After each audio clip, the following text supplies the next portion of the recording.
तुम साल भर में हजारों कार्यक्रम करवाते हो, हजारों त्योहार मनाते हो, हजारों छुट्टियां देते हो। हमको उस छुट्टियों से मतलब नहीं। यदि इस देश को बचाना, इस देश को बचाना, इसके परिवार और पर्यावरण को बचाना, मानव जाति को बचाना, तो आदिवासी को बचाना पड़ेगा। और आदिवासी बचेगा तो ये पर्यावरण बचेगा, क्योंकि आदिवासी ही देश की, इस विश्व की एकमात्र ऐसी समाज, ऐसी संस्कृति, ऐसी सभ्यता, ऐसी परंपरा है जो प्रकृति को मानती, जो प्रकृति की पूजा करती है। आज हमारे पटेल पूजा में पूजा की होगी, मेरी कहा होगी, यही से गोबर लिया, वहीं पर लिपा, वहीं से पत्थर उठाया, उसी मिट्टी का लगाया, उसी में नारियल फोड़ा, वहीं पर अगरबत्ती लगाते। और आज दिवासा है, आज अलीराजपुर में आज दिवासा है। दिवासा कैसे मनाते? महादेव की पूजा करके। कुछ दिनों बाद नवई आएगी, फिर दिवाली दशहरा भी आएगा, एक पिटोरा पाटला सब लोग हम लोग मनाते हैं। ये हमारी विशिष्ट संस्कृति, ये हमारी विशिष्ट परंपरा है, जिसके आधार पर यूएनओ ने कहा कि आदिवासी को बचाओ तो पर्यावरण बचेगा। और इसीलिए हमको विशेष अधिकार है। आज हमको 244 से जिस 5वीं अनुसूची की बात करते हैं वो प्रदान की गई। 13 दिन का में पटेल इस गाँव का प्रधान है। पटेल के बिना मुझे कोई आदमी बाहर का अंदर प्रवेश नहीं कर सकता। यदि आप 13 के अंतर्गत पटेल ग्राम सभा की रूढ़िगत ग्राम सभा, पटेल पूजा तर्वे और जितने भी लोग बैठे सबके माध्यम से ग्राम सभा का प्रस्ताव पारित कर देते हो कि आंगन में वहां पर पुलिया बनेगा, वहां हॉस्पिटल बनेगा, या स्कूल बनेगा, यहाँ पे खलजा रोड बनना है, तो उसको कोई नहीं रोक सकता। उसकी प्रतिनिधि को, कलेक्टर को, एसपी को और राज्यपाल को प्रेषित करो।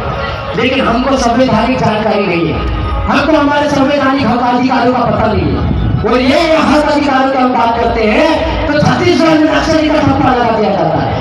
आज हमारी बहन बेटियों का बलात्कार करके 10-10 फीट के गहरे गड्ढे में खोद कर डाल दिया जाता है, यूरिया डालते, नमक डालते, ताकि वो खत्म हो जाए, उनके अवशेष खत्म हो जाए, बलात्कार के प्रमाण पत्र नहीं मिले, और जो भी आरोपी है, जो भी दोषी है, वो खुले में घूम रहे हैं। और ऐसे में हम लोग यदि वो अवॉइड करते तो लोग बोलते हैं ये कानून चाहे गलत है, ये नुकसान है आदिवासी समाज को। जो बहन बेटी, आपको मैं एक सवाल पूछना चाहता हूँ, चलो ठीक है, रेमावत छोड़ो, मानपुर छोड़ो, कसरावत छोड़ो, आपसे एक सवाल पूछना चाहता हूँ। किसी समाज की 12 साल की बच्ची के हाथ में बंदूक देके आपको, किसी भी समाज की, क्या मुस्लिम समाज, क्या क्रिश्चियन समाज, क्या हिंदू समाज, या माइनॉरिटी समाज, जितने भी अन्य धर्म वर्ग है, उनके बेटों के हाथ में यदि वो 10-12 साल की बच्चियां हैं तो उनके हाथ में आपने बंदूक देखी क्या? नहीं देखी। तो क्या कारण है कि आदिवासी समाज की 15 साल की बेटी हाथ में बंदूक के कमाल लेके घूम रही है? ये सवाल है सबसे बड़ा इस देश के सामने। क्या कारण है? आज इस देश में ना नेता की, ना आम आदमी की बहन बेटियां सुरक्षित है। सब लोग परेशान, सब लोग पीड़ित, सब लोग प्रताड़ित, और सब की सब अपने अस्तित्व को लेकर संघर्ष कर रहे हैं। और सबसे ज्यादा इस देश में सभी धर्म की बात होती है, सभी जाति की बात होती है, लेकिन जब आदिवासी की बात होती है तो किसी का मुंह नहीं खुलता। आपको बुरा नहीं लगना चाहिए, लेकिन हमारे नेता लोग भी चुप हो जाते हैं। बहुत बड़ी बात है, बहुत बड़ी बात है। आपको लग रहा होगा कि मैं कुछ अलग जा रहा हूँ, कुछ अलग बोल रहा हूँ, लेकिन हम यहाँ नेता के चमकाने के लिए नहीं आए, आपको उकसाने के लिए नहीं आए। ये सत्य है समाज का। हम धारा 300, आर्टिकल 330, 332 के तहत जिन विधानसभा, लोकसभा में हमारे नेताओं को, जनप्रतिनिधि को रात दिन मेहनत करके पहुंचाते हैं, वो लोग हमारे लिए 9 अगस्त के लिए एक दिन सामान्य अवकाश के लिए नहीं बोल पाते। वही लोग हमारी बहन बेटियों का बलात्कार होता है तो पर नहीं लिख पाते, वो विधानसभा संसद में जाके एक सवाल नहीं कर पाते, तो कौन सवाल करेगा? आज जिम्मेदारी आ गई अधिकारी कर्मचारी और ये जो पांडाल में बैठे ना इन लोगों के ऊपर। अब हम बोलते तो उनको लगता है ये नेतागिरी कर रहा है, नेतागिरी नहीं कर रहा है, आपने जवाबदारी नहीं निभाई, तो हम बोल रहे हैं और चाची ठोक के बोल रहे हैं आपको जो करना है करो, वहां से बंदूक की गोली लगाना तो लगा दो। लेकिन हम समाज के प्रमाण पत्र की बदौलत क्या कर रहे हैं? तो हम समाज के लिए लड़ेंगे, जिएंगे और मरेंगे। और ये प्रमाण पत्र ही हमको ताकत देता है, ये प्रमाण पत्र ही हमको ताकत देता है। भाई किस प्रमाण पत्र को बोलते हैं? पटेल कौन सा प्रमाण पत्र है जो आपको सरपंच बनाना है? कौन सा प्रमाण पत्र है? आप क्यों नहीं सोच रहे हम फिर आदिवासी सरपंच क्यों नहीं है? आप क्यों नहीं सोच रहे हो कि जोबटल रायपुर में दूसरा विधायक क्यों नहीं बन रहा है? आदिवासी क्यों बन रहा है? काम अलीराजपुर में आदिवासी सांसद क्यों है? आप क्यों नहीं सोच रहे हो? ये 330 332 का कमाल है। जो वो फोटो दिख रही है ना बाबा साहब की चश्मे वाला आदमी जिसके हाथ में डायरी और कलम है, उसका कमाल है। ये सब उसकी देन है। और उसके पहले ये जो फोटो दिख रही है भाई साहब पहुंचा हुआ, ये बहुत मेहनत से बनाई हमारे बहनों ने। ये दिख रही है, ये बिरसा मुंडा है, आधे कपड़े पहन के, मुंह का नंगा। 18वीं शताब्दी में यार, सोचो 19वीं शताब्दी में। अभी हमारे कहानी वाले हम कभी बैठकर बोलते हैं पसंद हो, ऐसा ही बोल रहा हूँ मैं। तो मैं जिस भूखे नंगे आदमी की बात कर रहा था, ये आधे कपड़े पहने हुआ आदमी जिसके एक हाथ में तीर कमान है, एक हाथ में लकड़ी है ऊपर, आप देख रहे हो। ये तो बेवकूफ आदमी नहीं था, ये 25 साल की उम्र में शहीद हो गया। इसको क्या जरूरत थी यार मरने की? इसको तो अंग्रेजों ने बोल दिया था तू पूरा अलीराजपुर जैसा जिला रख ले, मध्य प्रदेश जैसा राज्य रख ले, तेरे को 1 करोड़ 1 अरब रुपए देते हैं, तेरे को जितनी जमीन चाहिए, जहां तक तेरी निगाह चाहिए जा रही है वहां तक हम जमीन देते हैं। लेकिन उसने मना कर दिया। उसने ये बोला, माते तुम तो बोला कि मैं इस देश का आदिवासी हूं, इस देश का मूल निवासी हूं, तुम बाहरी लोग हो, के आदिवासी बाहर के अंग्रेज हो, जमींदार हो, साहूकार हो, तुम कौन होते हो हमसे लगाने लेने वाले? कौन होते हो तुम हमसे हमारा शोषण करने वाले? हम तुमको इस देश से भगाएंगे, हम इस देश के मालिक की, इस जमीन के मालिक हैं। 13 साल की उम्र में बिरसा मुंडा ने एक लेटर लिखा था, ब्रिटिश गवर्नमेंट को लिखा था। और ये जो 9 अगस्त की परिकल्पना है, ये उसी का एक आधार है। CNTSPT छोटा नागपुर टेंडेंसी, जिसको हम बोलते हैं भूमि अधिग्रहण अधिनियम, जिसकी बदौलत आज आदिवासी के पास 1 एकड़ 2 एकड़ 4 एकड़ 10 एकड़ जमीन है ना, ये किसी और की बदौलत नहीं भाई। ये भूखा नंगा जो आदमी दिख रहा है, जिसकी पेंटिंग हमारी बहन ने बड़ी मुश्किल से बनाई 2 दिन मेहनत करके, इसी बदौलत हमारे नेताओं ने नहीं दिलाया। हमारे नेताओं को बाबा साहब ने आरक्षण दिया। और उससे पहले की बात करें तो इससे पीछे साइड टंटा भीड़ है, देखिए पीछे साइड फोटो, बड़ी से खतरनाक, देखते ही ट्रेन रुक जाती है पाताल पानी में। मालूम है एक ऐसा आदमी जिसने 30 साल तक लगातार मालवा निमाड़ में एक साथ संघर्ष किया, सशस्त्र संघर्ष किया। आज हमारे कुछ लोगों के पास बंदूक है, लेकिन वो सिलसिले मारने के सिवाय कोई काम नहीं आता। तीर कमान तो आजकल दिखती नहीं। तो उसने उससे बंदूक से सशस्त्र आंदोलन किया, अंग्रेजों को अपने जमीनों से दूर रखा। ये जो जमीन है ना, इस क्षेत्र में गैर आदिवासी और अंग्रेज आने से डरते थे, टंटा भील के नाम से। आज भी टंटा भील के नाम पर पाताल पानी मऊ है ना, वहां पर ट्रेन 1 मिनट रुकती है और सलामी ठोक के जाती है। ये इतिहास आदिवासियों का, जिसको सबने छुपाया। हम बात कर रहे हैं इतिहास की, कहाँ है इतिहास हमारा? ये तो अच्छा है कि भीम सिंह दादा, शंकर दादा और वरिष्ठ जो हमारे लोग कहीं कहीं से खोद के ला रहे हैं, धीरे धीरे धीरे धीरे हमारे पास आ रहा है। हम आपको मंच के माध्यम से दे रहे हैं, कुछ लिख के दे रहे हैं। इससे पहले कुछ नहीं था। आज देश का प्रधानमंत्री जी भी लाल किले से बिरसा मुंडा को याद करता है। उसका कारण ये सब हम सब है। हम जब इकट्ठे हो जाते हैं तो सबको आदिवासियों की बात करनी पड़ती है। लेकिन हम लोग जब कांग्रेस बीजेपी आप में बढ़ जाते हैं तो कांग्रेस बीजेपी की वाहवाही हो जाती है और हमारा आदमी टूट जाता है। फिर अधिकारियों के कर्मचारी के तबादले हो जाते हैं, बेरोजगार युवा साथी डंडे खाता है और बाकी ऐसे भटकते रहते हैं। तो हम सब इनको इकट्ठा करने की बात कर रहे हैं, सबको एक मंच पर लाने की बात कर रहे हैं, आपको संवैधानिक हक अधिकार दिलाने की बात कर रहे हैं। तो क्या गलत है? आप बता दो, वहां से जवाब दो, क्या हम गलत कर रहे हैं? अरे बोलो गलत कर रहे हैं तो मैं उतर जाता हूं। यदि हम गलत नहीं कर रहे हैं तो सवाल क्यों? आप यदि करते हो तो चमत्कार और हम कर रहे हैं तो बलात्कार। ये कौन सी बात हुई भाई? हम भी तो आदिवासी दिवस मनाने की बात कर रहे हैं, हम भी तो समाज को बचाने की बात कर रहे हैं, हम भी तो संस्कृति सभ्यता परंपरा को बचाने की बात कर रहे हैं। इस देश में यदि सबसे राष्ट्रभक्त आदमी, इस देश का सबसे हित में व्यक्ति है, राष्ट्र हित में एक बात करने वाला आदमी है, तो वो इस देश का सबसे बड़ा आदमी, मूल निवासी आदमी, इस देश का पहला आदमी आदि अनादि काल से रहने वाला, निश्चित भूभाग पर रहने वाला आदमी आदिवासी है, जिसने सब लोगों को बना दी। आज आंध्रा में जिस जमीन पर आप बैठे हो, ये भी आदिवासी के नाम पर नहीं। ये बाजार में जो बाहर के लोग आके बड़े बड़े बंगले बना के बैठे हैं, कौन है वो लोग? पहले तो पटाई का राज चलता था, पहले पूजा सब बातें चलती थी, तो बाहर के लोग कहां से आए?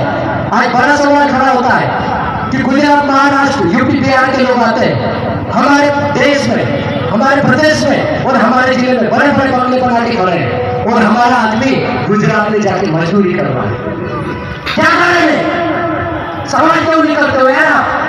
कब करोगे सवाल? ये जो पीढ़ी बैठी है, ये अंतिम पीढ़ी है। आप मर गए ना, तो आपके आने वाली पीढ़ी को ये बिरसा मुंडा भी नहीं दिखेगा, टंटा बिल भी नहीं दिखेगा, बाबा साहब भी नहीं दिखेगा ना। आप ये जो दिवासा नवई मनाने वाले, ये सब खत्म हो जाएगी।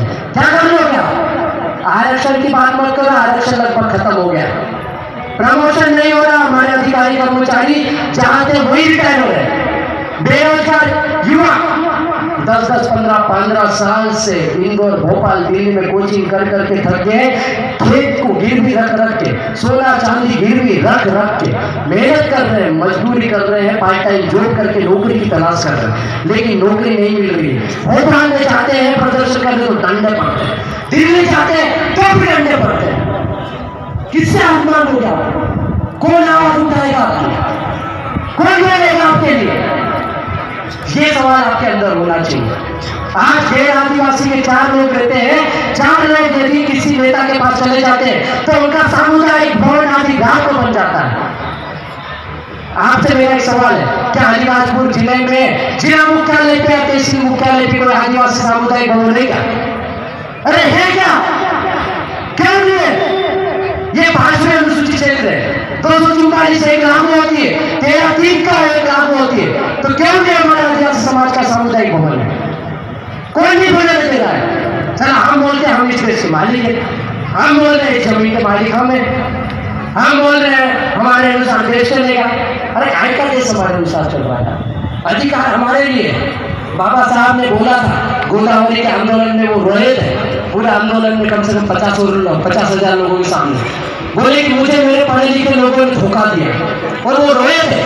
और उसने बोला था कि मेरे को संविधान मैंने जो बनाया वो तो आपके हित में, लेकिन इसकी व्याख्या करने वाला जब तक आपके हित में नहीं होगा तब तक आपका भला नहीं हो सकता, और जब तक आप उसको बचाने के लिए काम नहीं करोगे तब तक संविधान आपके समर्थन में नहीं आएगा।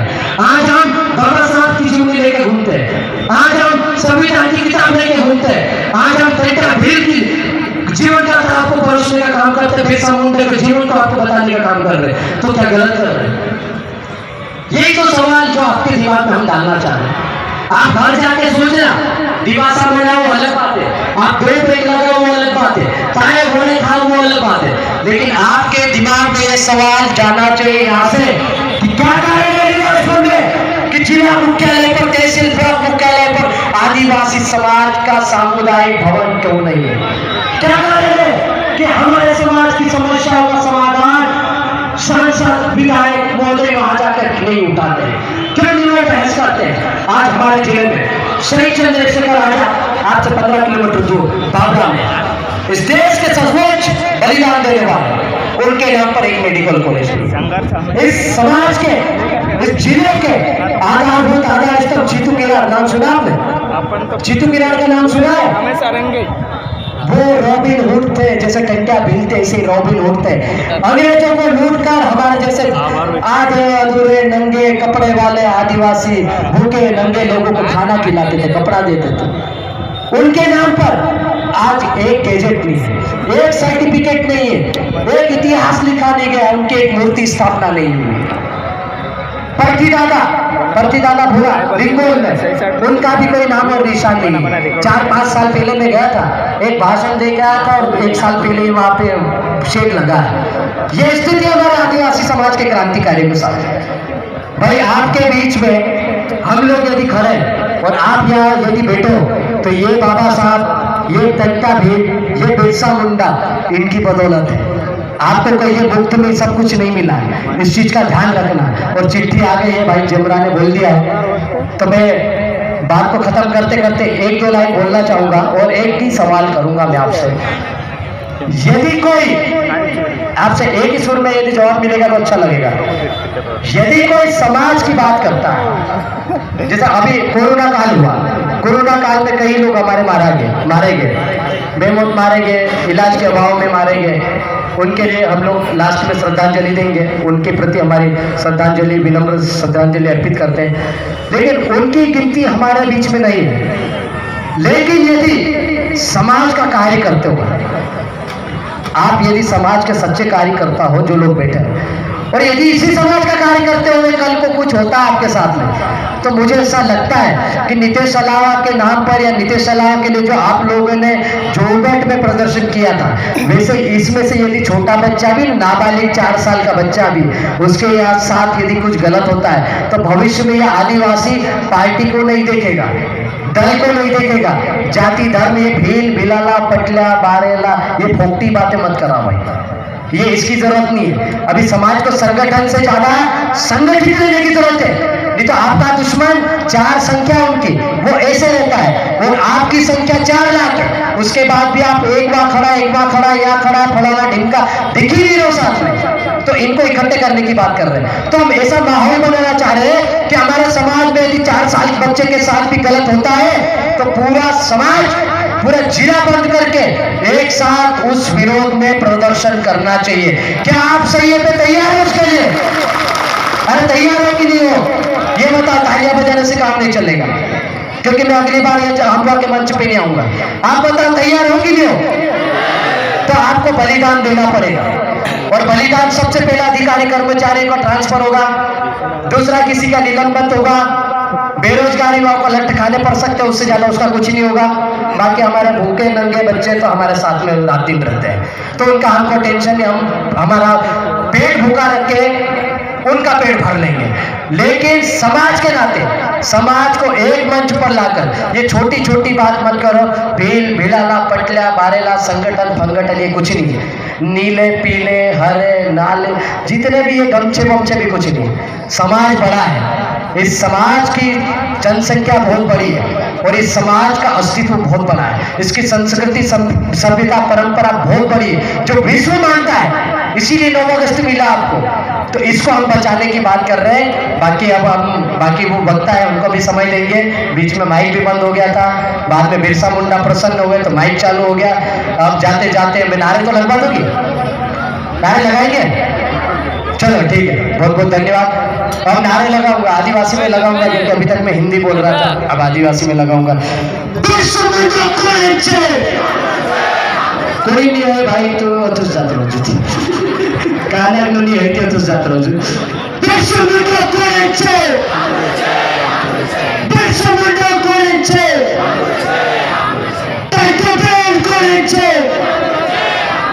यार इस भाई के 23 साल का संघर्ष है, और इसके लिए ट्रेन रुकती है। नारा जोर से लगा,